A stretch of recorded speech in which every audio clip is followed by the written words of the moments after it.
এই যে আপনারা একটা অনুষ্ঠান করলেন, সেখানে একজন উপস্থাপনা করলো, সেও আওয়ামী লীগের, মানে যে খালেদা জিয়াকে নিয়ে অনেক কটূক্তি করতো, তাকে দিয়ে আপনারা অনুষ্ঠানটা পরিচালনা করলেন।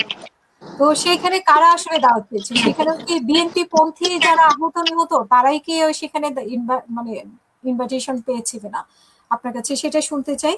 এবং এনসিপির যে হামলা, সেই হামলা সম্পর্কে আপনার মতামত কি? গতকালকে, সম্ভবত গতকালকে একটা প্রজ্ঞাপন হয়েছে মাননীয় প্রধানমন্ত্রীর নির্দেশে, যে সরকারি কোনো প্রোগ্রামে যেন ছবি ব্যবহার করা না হয়, ওনার বা অন্য ছবি ব্যবহার করা না, এটা প্রজ্ঞাপন করে দিয়েছে।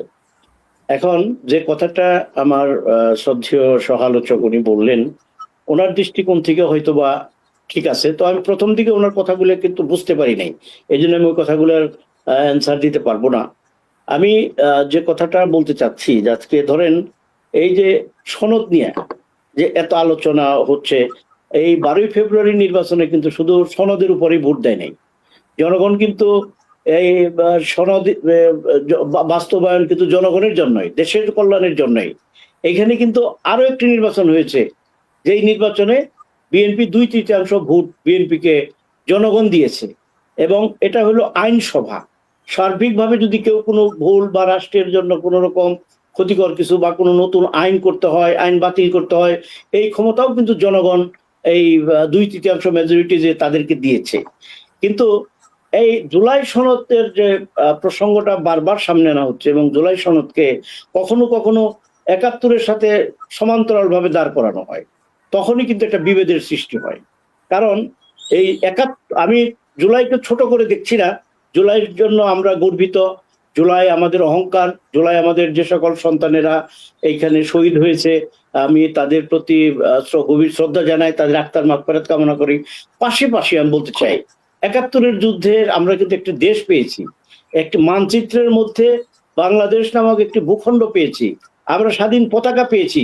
সুতরাং 71-এর সাথে যখন এটাকে তুলনা করা হয় এবং জুলাইকে সেকেন্ড রিপাবলিকের দিকে নিয়ে যাওয়া হয়, তখন কিন্তু সেটা সাধারণ মানুষ মানে কিনা, বা সাধারণ মানুষের সায় দেয় কিনা, সমর্থন দেয় কিনা, এটাও কিন্তু আমার ভাইদের একটু চিন্তা করে দেখা দরকার। সেই দিকে আমার মনে হয় যে সাধারণ মানুষের সেন্টিমেন্ট, আমি যদি খালি বলি যে জনগণ চায়, জনগণ চায়, আমি বললেই তো আর হইলো না, বা আপনি বললেও হচ্ছে না। জনগণ যা চায় তা আগামী 5 বছরের জন্য তাদেরকে মাইন্ডেড দিয়ে এই সংসদে পাঠিয়েছে। জুলাই সনদ যেমন ভোট দিয়েছে 2/3 সংখ্যাগরিষ্ঠ সদস্য কিন্তু বিএনপি কে দিয়েছে, তাই বলে কি আপনারা যা মানে জনগণের আকাঙ্ক্ষার বাইরে গিয়ে কাজ করবেন কিনা, সেটাই হচ্ছে। না না না না না, এইটাই তো জনগণের আকাঙ্ক্ষা। জুলাই সনদে কি ভুল থাকতে পারে না? এটাই তো জনগণের আকাঙ্ক্ষা, যে জুলাই সনদটাকে তারা এইটাই তো জনগণের আকাঙ্ক্ষা। জনগণের আকাঙ্ক্ষা যদি মনে করেন যে জনগণ যদি মনে করতো যে না, বিএনপি না অন্যরা কেউ জুলাইয়ের আকাঙ্ক্ষা পূর্ণ করবে, তাহলে তো তাদেরকে 2/3 সংসদে পাঠিয়ে দিত। যেহেতু জনগণের আকাঙ্ক্ষা পূরণ, জনগণের আস্থা বিশ্বাস বিএনপির উপর, এই কারণেই বিএনপি কে 2/3 ম্যান্ডেট দিয়েছে জাতীয় সংসদে, তা যাতে কাজ করতে পারে। যেটাই বলি না কেন মোবারক সাহেব, আমরা জনগণ, আমি আপনি কথা বলছি, জনগণ কিন্তু ঠিকই বুঝে, জনগণ কিন্তু আপনার কথাও মূল্যায়ন করবে, আমার কথাও মূল্যায়ন করবে। আমরা যেভাবেই বলি না কেন, চাপাবাজি করি, গলাবাজি করি, সেটা ভিন্ন জিনিস, কিন্তু মূল জায়গা হচ্ছে আপনি যদি জুলাইকে আপনারাই খাটো করতেছেন, জুলাইকে কেন আপনারা 71 সাথে নিয়ে যান? 71 আপনারা পরাজিত শক্তি, সেই কারণে আপনারা সেটা মানতে পারেন না দেখে আজকে 71-এর স্বাদ আপনারা জুলাই দিয়ে মেটাতে চান। এটা অত্যন্ত দুঃখজনক। একটা দেশের নাগরিক হিসেবে বাংলাদেশের স্বীকৃতি দেওয়ার জন্য অবশ্যই আমাদের 71-কে মেনে নিতে হবে, 71-এর প্রতি শ্রদ্ধা জানাতে হবে। পাশাপাশি জুলাইয়ে এই দেশ থেকে ফ্যাসিস্ট বিতাড়িত হয়েছে, সুতরাং জুলাই যোদ্ধাদেরকেও স্যালিউট জানাইতে হবে, এই কারণে যে তারা একটি দলের ব্যানার না হয়ে সামগ্রিকভাবে, জুলাই কোনো এককভাবে কোনো দলের নয়, জুলাইয়ের দাবিদার এককভাবে কোনো দলের নয়।